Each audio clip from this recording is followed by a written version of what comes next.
दोस्तों, मेरा नाम है कुमकुम बिनवाल। आज का ये वीडियो होने वाला है बहुत ही दिलचस्प, क्योंकि आज जो खास मेहमान मेरे साथ जुड़े हैं वो कोई एक आम शख्स नहीं है। राजनीतिक विश्लेषक होने के साथ साथ वो ज्योतिष आचार्य तो हैं ही, लेकिन वो दावा करते हैं कि 40 साल, जी हाँ दोस्तों, जिंदगी के 40 साल उन्होंने संघ में बिताए हैं। संघ को बड़े करीने से, बहुत करीब से समझने वाले अरुण कुमार शर्मा जी हमारे साथ जुड़े हैं। अरुण कुमार शर्मा जी से आज हम बात करेंगे उस मुद्दे पर जिस पर देश भर में चर्चा हो रही है कि आखिर जब चारों शंकराचार्य राम मंदिर की प्राण प्रतिष्ठा के कार्यक्रम में नहीं जाने वाले तो कहीं इससे कोई अनर्थ तो नहीं हो जाएगा। आखिर चारों शंकराचार्यों को जिस तरह से अपमानित किया जा रहा है और शंकराचार्य ने जो बात बोली है मंदिर को लेकर, उसके मायने क्या है, तफसील से आज इसी पर बात करेंगे। तो अरुण कुमार शर्मा जी को आप इससे पहले भी मेरे चैनल में सुन चुके हैं, लेकिन अरुण जी, आज मैंने आपका इंट्रोडक्शन दिया है एक ऐसे शख्स के तौर पर जो वरिष्ठ पत्रकार के साथ साथ ज्योतिष का ज्ञान तो रखते ही हैं, लेकिन संघ का ज्ञान बड़े करीब से रखते हैं, क्योंकि आपने दावा किया है कि 40 साल तक की उम्र तक, जब आप 5 साल के थे तब से लेकर 40 साल तक आप संघ से जुड़े रहे। तो फिर आज जो देश में माहौल है उस हिसाब से तो आप सबसे मुफीद है बताने के लिए कि जो ये चारों शंकराचार्य ने कह दिया है कि हम राम मंदिर की प्राण प्रतिष्ठा में नहीं जाने वाले, ये सही हो रहा है क्या? जी, अगर धार्मिक दृष्टि से देखा जाए तो शायद उनका कहना उचित है। उसका कारण है, उसका कारण ये है कि जो आज ट्रस्ट है, आज की डेट में जो ट्रस्ट है, वो 1990 में ये वाला ट्रस्ट नहीं था। और आपको याद होगा जब मुलायम सिंह यादव जी चीफ मिनिस्टर थे, उस समय जो चीफ सेक्रेटरी थे यूपी के, आज वो ट्रस्ट से बड़े अच्छी तरह जुड़े हुए और बड़ा उच्च पद है उनके पास। तो तब भी ये कहा जाता था वीएचपी या आरएसएस द्वारा कि हम सरकारी ट्रस्ट में काम नहीं करेंगे, या सरकारी महात्मा या साधु, उनका आशय शंकराचार्य जी से था कि हम उनकी मदद से मंदिर को नहीं बनाएंगे। ये जो मंदिर की बनावट जो है, इसका जो नक्शा है उस समय कुछ और था, आज कुछ और है। और उस समय ये कहा गया कि ये सरकारी साधु हैं। उसमें आप देखें कि जो आज हमारे चीफ मिनिस्टर हैं योगी जी, उनके दादा गुरु भी थे उस समय। उसमें एक ब्यूरोक्रेट भी थे। उसमें 4 लोग थे ट्रस्ट में। उन 4 लोगों को हटाकर जब ट्रस्ट दूसरा बनाया गया 2020 में, तो उसमें उन लोगों को नहीं रखा गया। मेरा कहना यह है कि अयोध्या में होने वाली प्रत्येक घटना के साक्षी जब स्वयं श्री राम जी हैं, तो हम मतभेद रखना नहीं चाहते, मतभेद को हम किनारे पे रखना चाहते हैं।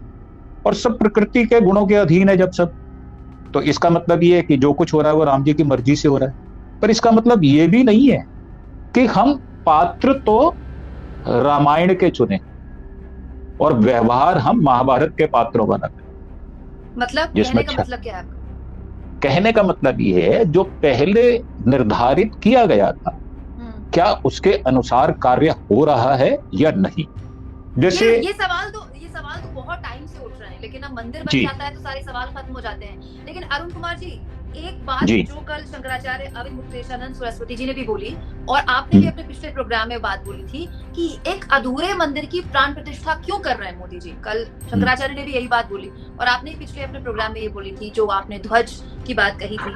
और तो ये शंकराचार्य का ये कहना कि आप एक अधूरे मंदिर की प्राण प्रतिष्ठा कर रहे हैं, मतलब एक राम भक्त होने के नाते हम सबको बहुत खुशी है, हम सब बहुत खुश हैं भव्य राम मंदिर बन रहा है, लेकिन उसका स्वरूप तो धर्म के आधार पर ही होना चाहिए ना। और शंकराचार्य खुद ये बात कह रहे हैं। जब आप धर्म की बात करते हैं तो उसमें गुंबद का महत्व क्यों होता है वो मैं बता देता हूं आपको। गुंबद से मंदिर के अंदर जो आरती होती है, जो घंटे घड़ियाल बजाए जाते हैं, उससे एक ध्वनि उत्पन्न होती है और उसके ऊपर लगी हुई शिखा, उससे वाइब्रेशन पास होती है और उस शिखा में जो ध्वज होता है उसमें नवग्रह का वास होता है। और सबसे पहले ध्वजा को हम केतु का रूप मानते हैं और बाकी ग्रह भी उसके अंदर होते हैं। आप देखें किसी भी मंदिर के ऊपर जो प्राकृतिक आपदा होती है, जैसे बिजली गिरना या भूचाल से, जैसे आपने अभी देखा केदारनाथ में जो हुआ, वो नहीं होता, वो बच जाता है। तो वो बचता क्यों है? जब हम इन सारी प्रक्रियाओं को पूरा कर लेते हैं सीक्वेंस से। जब गुंबद बना ही नहीं तो मंदिर की जो आरती होगी, जब रामलला की प्रतिष्ठा की जाएगी, क्या उस समय जो ध्वनि का हम फायदा लेते हैं, जैसे हम ये कहते हैं कि अगर आप जो घंटा होता है मंदिर का उसके नीचे खड़े हो जाएं अगर, तो आपको बहुत पॉजिटिव वाइब्रेशंस मिलती हैं उसकी ध्वनि से, क्योंकि उसकी ध्वनि बहुत लंबे समय तक गुजरती है। तो जब गुंबद ही नहीं बनाया जाएगा तो जो दर्शनार्थी होंगे मैक्सिमम तो उसी समय आएंगे, तो क्या वो उसका लाभ ले पाएंगे? और धार्मिक दृष्टि से क्या वो उचित नहीं है? ये तो हमारे जो शंकराचार्य हैं वही बताएंगे, क्योंकि धर्म के जो सबसे बड़े श्रेष्ठ गुरु हैं वो वही हैं। जब वही हैं और उनका ही विरोध है, और उनका विरोध टेक्निकल है, जो नक्शा पहले बनाया गया था वो शायद 1000 फीट का था, अभी नक्शे को बदला गया है, ट्रस्ट को बदला गया है। तो ये जो आचरण हम कर रहे हैं, क्या ये ठीक है? घर में कला हो और हम धार्मिक होने का ढोंग पालें। हमारे घरों में रामायण नहीं महाभारत होती, अगर ऐसा होता तो। हमारे घर में महाभारत तो होती नहीं, हम तो रामायण को रखते हैं। क्यों रखते हैं? क्योंकि हम उसके अनुसार आचरण तो व्यवहार में ना करके सिर्फ बोलचाल में हम कर रहे हैं। जैसे कि अभी आपने अभियुक्ता सरस्वती जी का जो आपने बयान सुना, उन्होंने इलाहाबाद हाई कोर्ट में केस जीता था। उनके खिलाफ एक नकली शंकराचार्य जी को प्रतिष्ठित किया गया था, और 1990 में भी वो ट्रस्ट में थे और आज भी ट्रस्ट में है, और उनको आमंत्रण दिया गया है। जबकि वो, आप अगर इलाहाबाद हाई कोर्ट से कोई प्रोसीडिंग निकाले इस विषय में तो आपको पता चलेगा। और उन्होंने वसीयत भी दी थी, और वो वसीयत जो इनके पक्ष में आई, तो क्या जिनके पक्ष में न्यायालय भी कह रहा है और बाकी लोग भी कह रहे हैं, और धर्मानुसार जो नियम नीति निर्धारण अगर उसके अनुसार नहीं होता तो शंका पैदा होती है उसके फलित होने में। क्या ये, हम कह तो रहे हैं 1000 साल मंदिर चलेगा, परंतु उसके लिए बहुत सारे नियम को मानना पड़ेगा। अगर हम नहीं मानते तो उसमें कहीं ना कहीं व्यवधान आएगा, ऐसा मेरा मानना है। जी अरुण कुमार जी, आप तो खांटी एक वक्त में खांटी संघी रहे हैं। आप खुद कहते हैं कि मैंने संघ के बड़े बड़े लोगों की गोद में मैं खेला हूँ। बिल्कुल खेले। जी। तो संघ तो धर्म को बहुत करीब से समझते हैं। तो मतलब उनकी पूरी की पूरी विचारधारा ही धर्म के इर्द गिर्द है, और ये आंदोलन भी बजरंग दल और आरएसएस का ही रहा है, राम मंदिर आंदोलन। तो ये सारी बातें कि आरएसएस के लोग नहीं जानते हैं क्या? आप नहीं कह रहे हैं? जी, मैं बताता हूं आपको। एबीवीपी का जो व्यवहार रहा, क्या वो धर्म संगत है? क्या मस्जिद के सामने हनुमान चालीसा पढ़ना धर्म संगत है? आप मुझे बताएं। वीएचपी एक धार्मिक संस्था है, विश्व हिंदू परिषद है, ना कि धार्मिक परिषद है। धर्म से उसका कोई लेना देना नहीं है, उसका लेना देना हिंदुत्व या सनातन से है। अब सनातन से लेना देना अगर है तो क्या उन्होंने, जैसे लोकसभा में कोई अगर अध्यादेश आता है तो हम पहले विपक्ष वालों को बुलाकर उनसे वार्ता करते हैं, क्या उन्होंने वार्ता की? आप देखिए जितनी प्रोसीडिंग हुई है, कभी किसी को बुलाकर, जो अभी जो 2020 में तो मोदी चला रहे हैं ना, संघ थोड़ी चला रहा है। सर तो मोदी जी कहाँ की उपज है? प्रोडक्ट कहाँ का है ये? आपको ये शायद भुलेखा होगा या भुलावा होगा कि मोदी जी सिर्फ यहाँ प्रधानमंत्री बनने आए हैं। जी नहीं, वो आरएसएस का एजेंडा पूरा करने आए। आरएसएस का एजेंडा आपको मैं बता देता हूं। 1942 में क्या हुआ था, जो श्यामा प्रसाद मुखर्जी ने भारत छोड़ो आंदोलन का विरोध किया था, उनके विरोध का आधार क्या? उनका विरोध का आधार यही था कि जब आरएसएस को 1925 या 26 में बनाया गया तो एजेंडा रखा गया हिंदुत्व राष्ट्र की रक्षा। ये तो पहला ध्येय है, और उसमें भी सरकारी तंत्र ना हो। जो हमारे शंकराचार्य जी हैं उनको ये कहकर बाहर निकाल दिया गया कि ये तो सरकारी साधु हैं। और जो अब आप रख रहे हैं, क्या वो मान्यता प्राप्त हैं?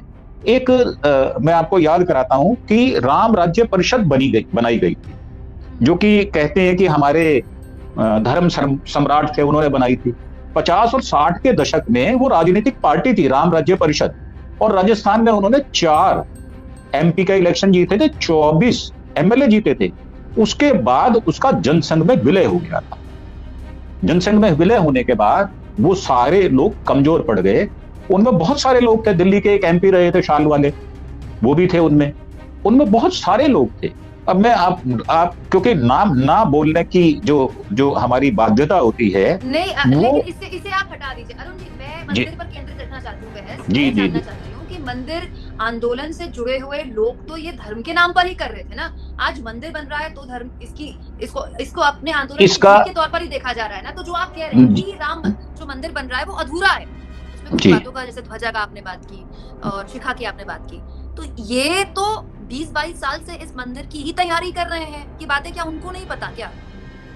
उनको पता है, पर इसके मूल में क्या है? इसके मूल में ये है कि जो मंदिर ट्रस्ट को पैसा आया है वो मंदिर की कीमत से 14 गुना ज्यादा आया। आपको पता है कि मंदिर के अयोध्या में पूरे कितना खर्च हो रहा है? 86,000 करोड़ रुपया। 86,000 करोड़। तो देश के आम लोगों ने ही दान किया है। मैं ये नहीं कह रहा कि वो अपनी जेब से लेके आए हैं, दान तो लोगों ने ही किया है, परंतु उसका जो निवासन है, जो उसको लगाना है, उसको कम से कम लगाओ तो नीति सार ना। अगर आप उसको अटपट तरीके से लगा देंगे तो उसका फायदा क्या होगा? पहली बात। दूसरी बात ये कि ये जो राम मंदिर का जो ट्रस्ट है, आपने देखा होगा गुरुद्वारों में भी जो उनकी गुरुद्वारे की सिंह सभा होती है, वहां पर झगड़े होते हैं। वो किस लिए होते हैं? वो इसलिए होते हैं कि वहां पर जो चढ़ावा आता है, जो गल्ला जिसको हम कहते हैं, उस पर 2 प्रतिद्वंदी काबिज होना चाहते हैं, जैसे गुरुद्वारा प्रबंधक कमेटी के इलेक्शन होते हैं। तो मेरा कहना यह है कि इसके अंदर भी छिपी हुई ये वाली बात भी है कि कौन काबिज रहे। अब उसमें आपने बता दिया जैसे कि रामानंद संप्रदाय के बारे में कि ये तो उनका मंदिर है, तो फिर इसका मतलब जी, संपत राय जी ने बोला तो चलेगा, हमें शंकराचार्य की चलेगा। जी जी। तो मेरा कहना यह है कि अगर हम रामानंद संप्रदाय या शैव की बात करते हैं या शाक्य की बात करते हैं, तो क्या बनारस वाले उज्जैन वालों को श्रेष्ठ मानते हैं? क्या उज्जैन वाले बनारस वालों को श्रेष्ठ मानते हैं? उनका तो आपस में भी थोड़ा मतभेद है। तो यहां पर शैव या वैष्णव उसका सवाल नहीं है, सवाल है भगवान के मंदिर का। अगर मान लीजिए हम विरोध कर रहे हैं किसी चीज का, हम विरोध मंदिर का नहीं कर रहे, हम विरोध कर रहे हैं जो निर्माण किया जा रहा है उसको रीति नीति अनुसार नहीं किया जा रहा। अगर हम विरोध ना करें और विरोध करें मंदिर का उद्घाटन तो तब भी होगा। तो ऐसा है, क्या हम इस दृष्टि से ये देखें कि हम इसको मान लें? क्या ईर्ष्या, द्वेष, लालच, छल कपट से भरे होने पर ईश्वर हमें स्वीकार करेगा क्या? जितनी भी गिमिक हम चल रहे हैं, क्या उससे मंदिर का भला होगा? आप इसके अंदर अगर विचार करें तो आपको भी लगेगा कि यह विधि अनुसार होता, इसमें थोड़ा और समय लिया जाता, तो शायद जो आज हमारे शंकराचार्य जी विरोध कर रहे हैं वो हमारे पक्ष में खड़े होते। तो समय क्यों नहीं लिया जा रहा? समय तो बहुत था, 1-2 साल और लग जाते मंदिर बनने में, क्यों ऐसा? नहीं, पर वो 24 का इलेक्शन निकल जाता उसमें। जो ध्येय है, देखिए, अगर मोदी जी मंदिर बनवा पा रहे हैं तो वो सत्ता में है इसलिए बनवा पा रहे हैं, इस बात को ना भूलें आप। सत्ता में होने की वजह से ही ये मंदिर बन रहा है। और ये मंदिर इसलिए 30 साल नहीं बना कि हम सरकारी सहायता नहीं चाहते, इसीलिए इसका चंदा इकट्ठा किया गया। पहले तो ये कहा गया था 1400 करोड़ रुपया इकट्ठा किया गया, तो 1400 करोड़ से क्या अयोध्या का भला हो जाता? 1 लाख आदमी बाहर से आ रहा है, जो विजिटर आ रहा है, क्या हम उनका स्वागत कर पाते? और क्या जो बुलाए जा रहे हैं वो यथोचित स्वागत योग्य हैं भी हैं या नहीं है? जो 1 लाख लोग या 4,000 6,000 लोग जो विशिष्ट लोग बुलाए जा रहे हैं, तो उनमें तो साधु संतों को बुलाना चाहिए था, अखाड़ों के जो सांप्रदाय के जो हेड थे उनको बुलाना चाहिए था। क्या उनका नाम अभी तक बाहर आया है? कोई लिस्ट बाहर ऐसी आई? हाँ, ये तो लिस्ट बाहर आ गई, सचिन तेंदुलकर आ रहे हैं, उसको दे दिया, बहुत सारे नाम उसके अंदर आ रहे हैं। तो क्या वो मंदिर का उद्घाटन करने के लिए वो उचित व्यक्तित्व है? जब हम धर्म की बात करते हैं और साधु संतों का, ऋषि मुनियों का अगर हम स्वागत नहीं करते तो क्या उसका अंजाम निकलता है? उसमें उमा भारती भी है, उसमें जो लोग 90 में मारे गए, 92 में मारे गए, क्या उनको यथोचित सम्मान दिया जा रहा है? हाँ, उनके परिवार वालों को तो बुलाया जा रहा है, बताया जा रहा है। वो तो जी कार सेवकों को बुलाया जा रहा है। जो वहां पर बॉम्बे में 2 भाई जो गुजर गए थे, उनके परिवार के किसी व्यक्ति ने कहा है, किसी महिला ने कहा भी है कि हम तो इंतजार कर रहे थे। और ये रिपोर्टिंग हुई भी है, उनकी 2 फोटो लगी हुई है, नीचे बैठी हुई वो बात भी कर रही हैं। तो क्या उनको बुलाया गया? क्या ऐसे कार सेवक, बल्कि ये तो उमा भारती का एक बयान भी है कि हमें इस बात का अफसोस है कि हम जिंदा वापस आ गए, हमें तो मर जाना चाहिए था। ये बिल्कुल करंट का बयान है उनका। तो इसका मतलब कि वो भी नाराज हैं। वो किस विषय में नाराज हैं? क्या उनको यथोचित सम्मान दिया जा रहा है या नहीं दिया जा रहा? देखो, बलिदान तो उन्होंने भी किया, संघर्ष तो उन्होंने भी किया, संघर्ष तो बहुत सारे साधुओं ने भी किया, साधुओं ने भी किया। क्या उनको यथोचित सम्मान दिया जा रहा है? हमारा मंदिर के उद्घाटन से कोई विरोध नहीं, जब तक एक चीज को कंप्लीट नहीं किया जाता, एक विधि है, अगर हम उसके अनुसार नहीं चलते, और ये जो मैं आरएसएस का आपने कहा, मैं मानता हूं सारी चीज आप बिल्कुल ठीक बोल रही हैं, मैं एक्सेप्ट करता हूं। ये आरएसएस का एजेंडा आज का नहीं है, ये 45-50 वर्ष पुराना एजेंडा है राम मंदिर बने। क्यों? क्योंकि 1949 से ही जब नेहरू जी ने इसका खुलवाया था, जब इसमें प्राण प्रतिष्ठा की गई थी, तब से ये विवाद चल रहा है। और इसमें जो सहयोग दिया गया वो नेहरू जी ने दिया, राजीव गांधी जी ने दिया, नरसिम्हा राव जी ने दिया। उस समय जो ट्रस्ट था, नरसिम्हा राव जी चाहते थे कि ये मंदिर बन जाए, परंतु उस समय ये कहकर विरोध किया गया कि हम सरकार की सहायता के बिना इस मंदिर को बनाना चाहते हैं। तो आज क्या सरकार की सहायता नहीं ली जा रही? आप बताएं कि मीटिंग हो रही है, ट्रस्ट बना रहा है जी, तो ट्रस्ट कौन सा है? वो क्या वो ट्रस्ट है जिसकी पहले निर्माण किया गया था? वो ट्रस्ट ही नहीं है, उसमें वो लोग ही नहीं है। जो आज करंट के हमारे शंकराचार्य जी हैं, जो विद्वत परिषद है, पहले तो एक जो धर्म सम्राट कहे गए शंकराचार्य को बनाने के लिए उनको अथॉरिटी दी गई थी, जिन्होंने राम राज्य परिषद बनाई थी।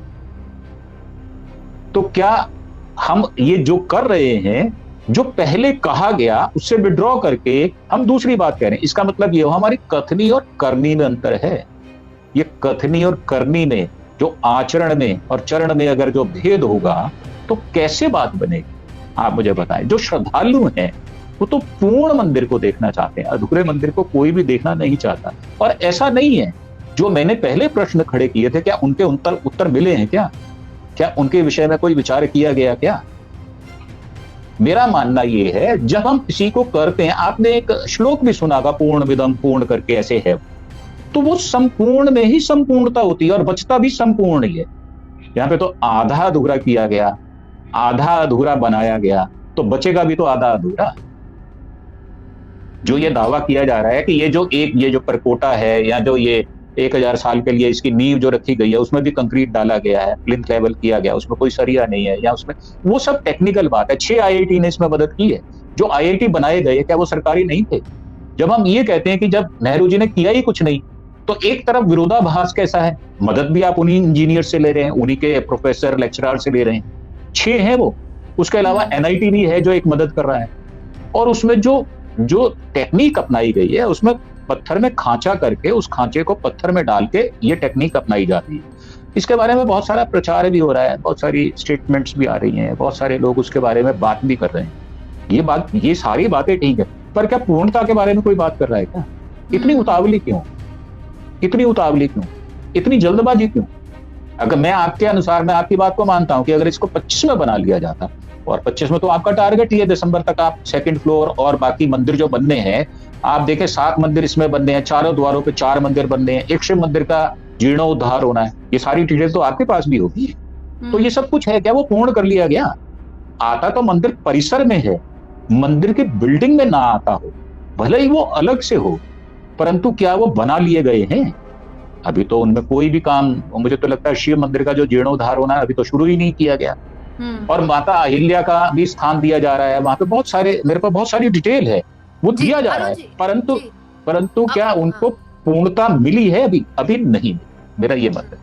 और लेकिन ये भी तो एक सच है ना अरुण जी, क्योंकि आप राजनीतिक विश्लेषक, वरिष्ठ पत्रकार है, तो मेरे पास आजादी है कि मैं आपसे ये सवाल भी पूछ सकती हूँ, और आप आरएसएस में इतने करीब से आपने आरएसएस को समझा है, तो ये पूरी की पूरी विचारधारा, ये पूरा का पूरा जो एक संकल्प था, तो ये था तो आरएसएस का ही कि मंदिर बने, मंदिर वही बनाएंगे।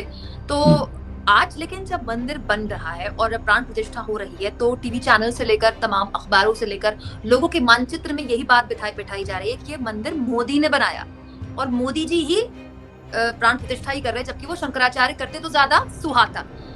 तो ये क्या आप कहेंगे कि राजनीतिक तौर पर जो आइडियोलॉजी मोदी जी आरएसएस के प्रचारक के तौर पर आगे लेकर चले गए, वो उससे भी आगे चले गए? मतलब आप समझ रहे होंगे मैं क्या कह रही हूँ। जी, मैं आपको बताता हूं, आपकी बात में ही अपने आप में विरोधाभास कि आपने कहा कि मंदिर को आरएसएस ही बना रहा है, तो जो जवाहरलाल नेहरू जी ने पहले काम किया था वो आरएसएस के मेंबर थे क्या? नहीं, मेरा ये कहने का मतलब ये है कि मंदिर बनाना आरएसएस का संकल्प था, लेकिन आज जब मंदिर समर्पित हो रहा है देश को, तो ऐसा बताया जा रहा है कि ये मोदी जी ने बनाया, मोदी ना होता तो मंदिर ना बनता। यही है ना मीडिया में जो प्रचार है, और आम लोगों के मानचित्र में जो हर घर में जो अक्षत पहुंचाया जा रहा है, वो इसी उद्देश्य से पहुंचाया जा रहा है कि ये मोदी है तो हम दोबारा दिवाली मना रहे हैं, एक साल में 2 दिवालियां मना रहे हैं। तो चलो ये मैं आपसे, राजनीतिक, हाँ जी मैं आपसे इसी बात पे, आपने जो आखिर में बात कही, सांकेतिक दिवाली की बात कही गई है, क्या सांकेतिक त्योहार मनाए जा सकते हैं? आप अपना जो डेट ऑफ बर्थ है वो क्या सांकेतिक किसी भी महीने में मना सकते हैं? आप पैदा तो हुई जून में और आप कहीं दिसंबर में सांकेतिक जन्म दिवस मना लो, क्या ऐसा संभव है? क्या राम जी की रामनवमी को सांकेतिक किसी और मंथ में बनाया जा सकता है रामनवमी के अलावा? ये जो सांकेतिक की भाषा है ना, और ये जो भ्रम है कि इसको मोदी जी बना रहे हैं, ये भ्रम तोड़ना ही हमारा लक्ष्य है। उसका कारण है, उसका कारण ये है कि जो भी प्राथमिक कार्य किए गए हैं वो तो किसी दूसरे के द्वारा किए गए, और मैंने तो आपको कहा कर सत्ता में काबिज मोदी जी ना होते तो ना बना पाते।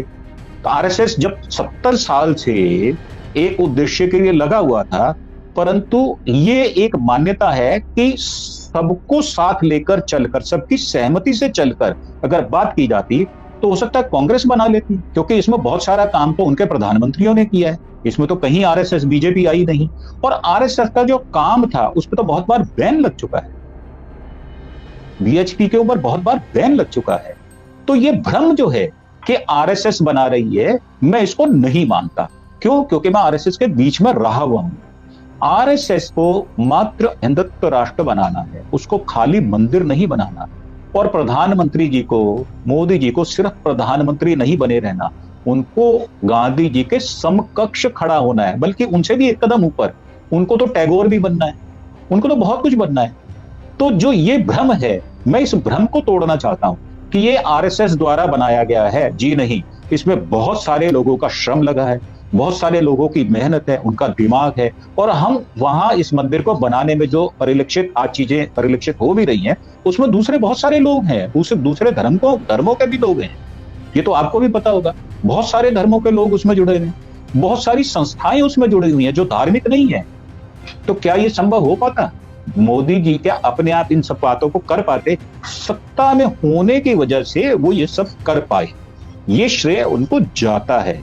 इससे हम उनको वंचित नहीं रख सकते। और हम इस बात के लिए उनकी प्रशंसा भी करते हैं कि आखिरकार उन्होंने बना लिया। परंतु ये जल्दबाजी जो दिखाई जा रही है, जो नियमों की अवहेलना की जा रही है, जो धर्मशास्त्र निर्णय संधु जो कहते हैं, उनके खिलाफ हम जाकर काम करने की बात को कर रहे हैं, तो उसके पीछे छिपा हुआ लक्ष्य क्या है? वो है तीसरी बार लोग केंद्रीय सरकार पे काबिज होना। काबिज होने के चक्कर में हम सारे जो नियम हैं उनको ताक पे रखते हैं। मेरा बस इतना सा विरोध है। मंदिर में अगर आप कहें तो मैं प्रथम आदमी हूं जो वहां जाकर पूजा करनी पसंद करूंगा, और मैंने अयोध्या को 2 बार विजिट भी किया है। मैं कांवड़ जी के पर्वत में भी जाकर आया हूं 2 बार। 11 किलोमीटर की जो उसमें परिक्रमा है, वहां पर हनुमानगढ़ी हनुमान जी का मंदिर है, वहां भी 4 द्वार हैं। जहां हनुमान जी की सहस्त्रधारा मंदिर है, मैं वहां भी होके आया हूं। ऐसा नहीं है कि हम प्रयास नहीं करते, हम प्रयास करते हैं, परंतु हमारी इकाई बहुत छोटी होने की वजह से उसमें सहयोग नहीं गिना जाता। इसमें सैकड़ों, हजारों, लाखों, करोड़ों लोग हैं जिन्होंने बलिदान भी दिया, जिन्होंने श्रम भी किया, जिन्होंने धन से भी मदद की है। अकेले मोदी जी नहीं है। हाँ, ये मैं कहता हूं कि हमेशा जो टीम जीतती है उसके कैप्टन को ही शील्ड मिलती है, ये बात बिल्कुल ठीक है। अगर हमारी मिलिट्री में कोई मेजर है और वो कोई चौकी जीत लेता है तो श्रेय मेजर को ही जाता है, उसकी टीम को नहीं जाता। परंतु क्या उसकी टीम के सदस्य गौण हो जाते हैं क्या? बिल्कुल नहीं होते। एक सैनिक का उसमें उतना ही महत्व है जितना आज राम मंदिर के बनाने में एक स्वयं सेवक का हाथ है। जी जी बिल्कुल, बहुत बहुत शुक्रिया आपका अरुण कुमार जी, आप जुड़े हमारे साथ। उम्मीद करते हैं कि आसान भाषा में हमारे दर्शकों को एक पूरा मुद्दा समझ में आएगा, क्योंकि अमूमन इस तरह के मुद्दों को भारी भरकम भाषा में ऐसे बताया जाता है कि आम आदमी समझ नहीं पाता। बहुत शुक्रिया आपका, धन्यवाद।